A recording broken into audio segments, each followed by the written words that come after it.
सपना बोकेर परदेश गएकी छोरी काठको बाकसमा फर्किँदा बुबा आमाको संसार नै भत्किएको छ। दर्शकबिन नमस्कार, म आज प्रेम बेसी दैलेख मिडिया प्रणालीबाट एकदमै दुःखद खबर छ। तपाईहरुले यो समाचार चाहिँ पुरा हेरिदिनु होला पनि भन्न चाहन्छु। रूपन्देही कञ्चन गाउँपालिका 4 की विमला सुनार बिक 15 महिना अघि आँखाभरि सपना र मनभरि आशा बोकेर दुवै गएकी थिइन्। केही गरेर फर्किन्छु भन्ने छोरीको बाचा आज काठको बाकसमा बन्द भएर घर आएको छ। वैदेशिक रोजगारीको क्रममा काम गर्दै गर्दा 11 दिन अघि उनको दुःखद निधन भएको थियो। परदेशमा पसिना बगाएर परिवारको जीवन बदल्ने सपना बुन्दै हिँडेकी विमलाको असामयिक मृत्यु सँगै ती सबै सपना पनि चिहानमा पुरिएका छन्।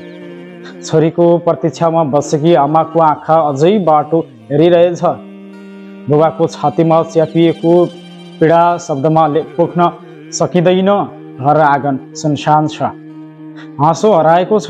सिङ्गो गाउँ शोक स्तब्ध डुबेको छ।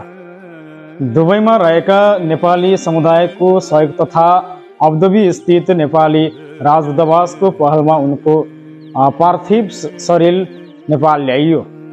तर फर्कियो त केवल निशब्द शरीर, फर्किएन त अधुरा सपना, अधुरा चाहना र फर्किएनन् छोरी।